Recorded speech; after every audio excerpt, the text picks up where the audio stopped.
Olá, pessoal! Hoje nós vamos trabalhar com o surgimento da sociologia e suas principais contribuições. Na aula de hoje, vamos trabalhar com os principais teóricos clássicos da sociologia e o legado que eles nos deixaram, suas principais obras e seus principais métodos que até hoje são aplicados dentro da nossa ciência. Vamos então entender a diferença entre o pensamento científico e o pensamento de senso comum. O pensamento de senso comum, as técnicas que utilizamos para, por exemplo, nadar, pescar, organizar uma casa, aprendendo a cozinhar, são informações que recebemos da família e do contexto cultural em que vivemos. O pensamento científico, conhecimentos articulados entre si formam uma teoria. Esta teoria ou conjunto de conhecimentos foi gerada através de uma investigação criteriosa metodológica. A investigação é realizada de forma objetiva, sem opiniões pessoais dos pesquisadores que possam interferir no resultado. A investigação empírica é o conhecimento obtido a partir de experiências e tentativas repetitivas com resultados. Vamos começar agora o estudo da sociologia mais especificamente.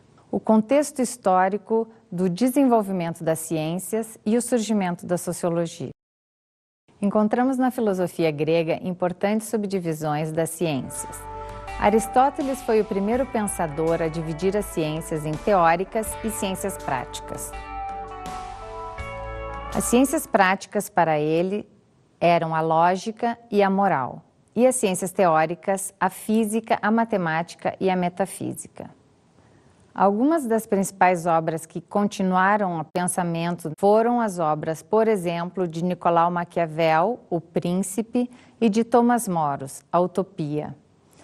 Maquiavel escreveu O Príncipe, que ficou conhecido como A Arte de Governar, uma grande obra utilizada por diferentes políticos e tradicionalmente interpretada com uma máxima que dizia: os fins justificam os meios.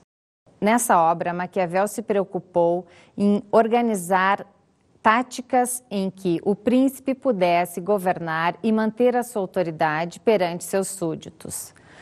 Tradicionalmente interpretada de forma errônea, essa obra deu origem a uma interpretação do termo maquiavelismo como um termo que significava astúcia e esperteza.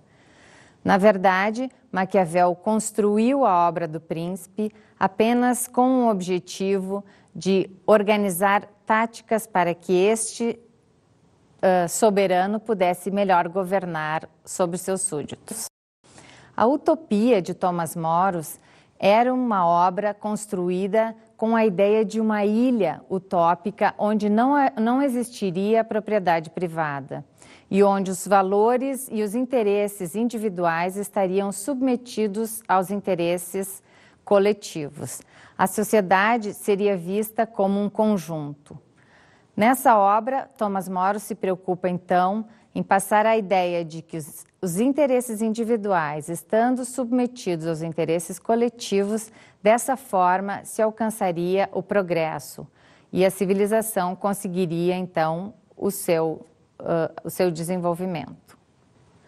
Esse autor considerava a desigualdade material como a essência da miséria do homem. Esses, então, são alguns dos exemplos que nós trazemos aqui de diferentes estudos realizados sobre o mundo social.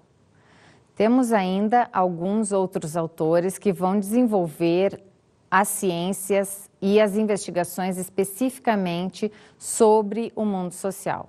São eles: Auguste Comte, Herbert Spencer, Karl Marx, Émile Durkheim e Max Weber. O desenvolvimento científico vinha acompanhado do desenvolvimento tecnológico e as populações da Europa na época agradeciam as transformações que os grandes inventos e os grandes equipamentos que eram introduzidos pela Revolução Industrial traziam para o modo de produção da época. Isso tudo era facilitado pelas máquinas que diminuíam o esforço físico do trabalhador e facilitavam a vida e o trabalho nesse período. Vejamos agora os métodos sociológicos mais relevantes. Os capitalistas industriais, encantados com a possibilidade do controle da natureza, acreditavam que os investimentos em pesquisa e na ciência trariam também a possibilidade de controlar os fenômenos sociais. O mundo social passa, então, a ser objeto das investigações científicas, ou seja, a ideia seria a construção de um método sociológico especificamente voltado para o estudo dos fenômenos sociais. A ideia, então, era compreender o mundo social com um método. As pesquisas realizadas procuravam explicar fenômenos da vida cotidiana, a organização da sociedade, a organização do Estado, a organização da economia, as instituições políticas, econômicas e religiosas da vida do cotidiano da época. Um conjunto de métodos e técnicas, então, foi construído no sentido de aprofundar esses estudos. Os métodos mais conhecidos são a dedução, a indução, a observação, a coleta de dados, a entrevista, o questionário, a análise e a interpretação dos dados. O método indutivo baseava-se na ideia de que um fenômeno observado poderia ser transposto para outros fenômenos por analogia. Ou seja, se parte da indução de um problema individual para uma generalização, ou seja, do